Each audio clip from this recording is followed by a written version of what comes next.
Hello everyone welcome back to my channel तीतनी आपण मानक आउ एक नुआ वीडियो स्वागत करछि। आज आम प्रत्येक शो गछ डाल आम नुआ गछ केमती प्रस्तुत करवा चलतु कटिंग करी केमती लगेबा से विषय जानिबा आउ को प्रोसेस रे लगेबा। आ देखंतु एटा तो जुलाई मास पूरा रेनी सीजन आउ ए समय आपण माने डेरी न करी प्रत्येक डाल आपण माने लगे नुआ गछ प्रस्तुत करंतु। जेकोसी शो गछ हो मंदार गछ हो मैंने जेकोसी गछ बारी रखी सबू गछ आम कटिंग करी नुआ गछ के प्रस्तुत करवा देखा लगौची सब गछ भी आपण माने साइज करें।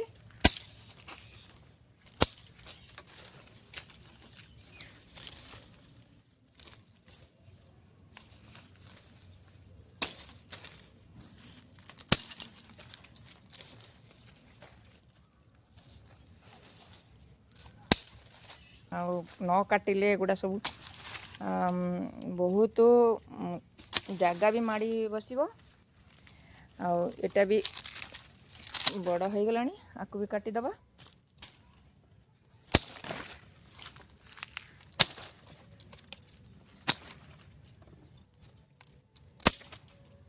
डाल काटिक प्रस्तुत कर गछ भी साइज कर गछ जो बुदा हो जाउची ताकू भी संशोधन कर परिबा। एभली भाव में पत्र को उंची देबे अग टिके टिके काटिकी लगेबे।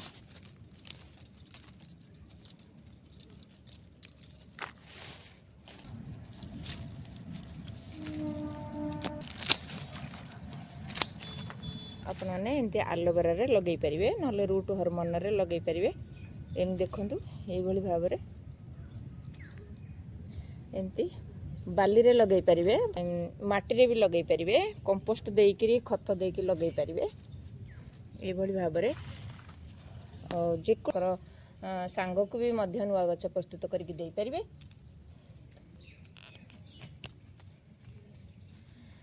गोटे कुंडरे भी आपण माने लगेई परिबे ना अलग अलग कुंडरे भी लगेई परिबे। एमती स्टेप बाय स्टेप रे लगे परिवे गोटे गोटे गछर कलर गोटे गोटे कुंडरे भी लगे परिवे।